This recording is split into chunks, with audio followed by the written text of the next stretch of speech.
दोस्तों आज कैलकुलेटर हमारे लिए कितना उपयोगी है ये बात हम अच्छे से जानते हैं और साथ ही आज के समय में ये लगभग हर जगह आसानी से मिल जाता है। अगर आप एक अच्छा कैलकुलेटर खरीदना चाहते हैं तो किसी भी मार्केट में चले जाएं दुकान पर और अच्छा सा कैलकुलेटर लेकर आ जाएं। कैलकुलेटर आज बहुत ही आम हो गए हैं, इसलिए बहुत से लोगों को लगता है कि भैया कैलकुलेटर जो है वो हमेशा से ही इतने आसानी से और सस्ते दामों पर उपलब्ध हो जाते थे। तो दोस्तों आपको बता दूं ऐसा बिल्कुल नहीं है। अपने शुरुआती समय में ये सिर्फ वैज्ञानिकों या अमीरों का ही यंत्र हुआ करता था। असल में हुआ यह है कि कैलकुलेटर का जो विकास है वो बहुत ही धीरे धीरे हुआ है ना। कैलकुलेटर जैसा मैंने बताया वैज्ञानिकों या अमीरों का यंत्र हुआ करता था और उस समय कैलकुलेशन के लिए लोगों को पेंसिल और कागज का सहारा लेना पड़ता था। तो चलिए दोस्तों आज के इस वीडियो में हम कैलकुलेटर के आविष्कार का पूरा इतिहास जानने की कोशिश करते हैं कि कैलकुलेटर का आविष्कार किसने किया, कैलकुलेटर होता क्या है और ये काम कैसे करता है।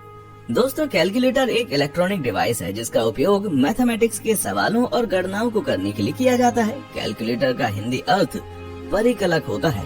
इसे पहली जनरेशन का इलेक्ट्रॉनिक कंप्यूटर भी कहा जा सकता है जिसका उपयोग करना बहुत ही सुविधाजनक है। चलिए अब बात करते हैं कि कैलकुलेटर काम कैसे करता है। तो मैं आपको बता दूं कि अधिकांश कैलकुलेटर इंटीग्रेटेड सर्किट पर निर्भर होते हैं जिन्हें आमतौर पर चिप्स के रूप में जाना जाता है। इन सर्किट्स को जोड़ने और घटाने के लिए ट्रांजिस्टर का उपयोग किया जाता है। असल में एक इंटीग्रेटेड सर्किट में जितने अधिक ट्रांजिस्टर होते हैं उतने ही उन्नत इसके कार्य होते हैं।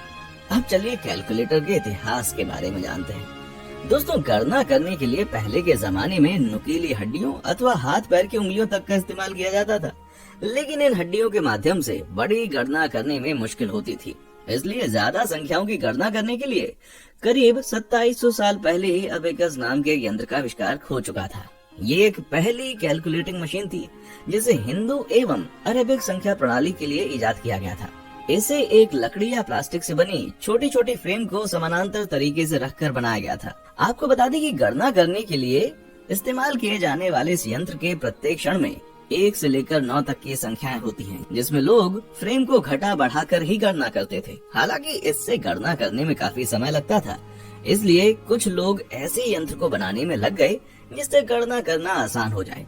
जिस वजह से इसी क्षेत्र में काम करते हुए सबसे पहले साल 1642 में महान फ्रांसीसी वैज्ञानिक ब्लेज पास्कल, जो उस वक्त केवल 19 वर्ष के थे, उन्होंने सबसे पहले यांत्रिक कैलकुलेटर का आविष्कार किया था। उनके कैलकुलेटर में कुछ इंटरलॉकिंग गियर थे। जब गियर 1 से चालू हो जाता था तो लोग टेलीफोन डायल करने जैसी संख्याओं में डायल कर सकते थे और गणना परिणाम दूसरी विंडो में दिखाई देता था। लेकिन इस कैलकुलेटर के माध्यम से केवल जोड़ और घटाव की ही गणना की जा सकती थी। फिर भी आधिकारिक तौर पर ब्लेज पास्कल को ही कैलकुलेटर का आविष्कारक माना जाता है। फिर आया साल 1694 में जर्मनी के रहने वाले लेबनीज ने गुणा और भाग गणना करने के लिए इसमें सुधार किया था, लेकिन ये कुछ खास सफल नहीं हो पाया।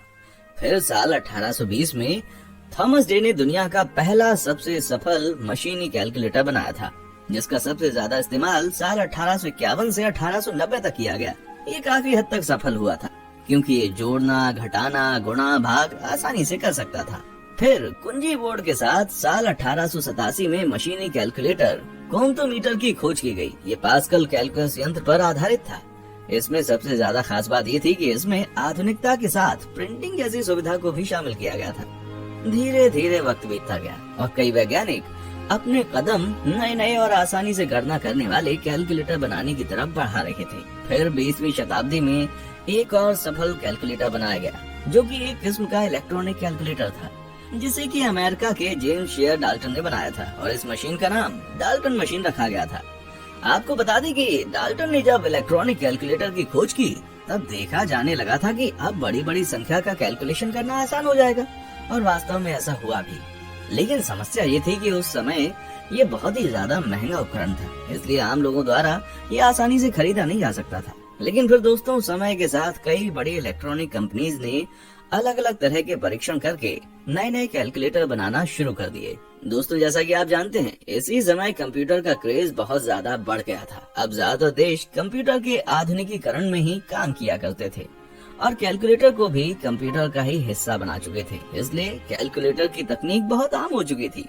इसी के चलते 1960 में जापान की कंपनी और इंटेल ने एक साथ मिलकर काफी हद तक छोटे छोटे कैलकुलेटर्स का आविष्कार किया जिसे कि आम आदमी भी खरीद सकता था। और ये इतना छोटा भी हो चुका था कि इसे कोई भी अपनी जेब में रखकर कहीं भी ले जा सकता था। तो दोस्तों अभी के लिए कैलकुलेटर के बारे में बस इतना ही। जल्दी फिर मिलेंगे आपसे किसी और वीडियो में।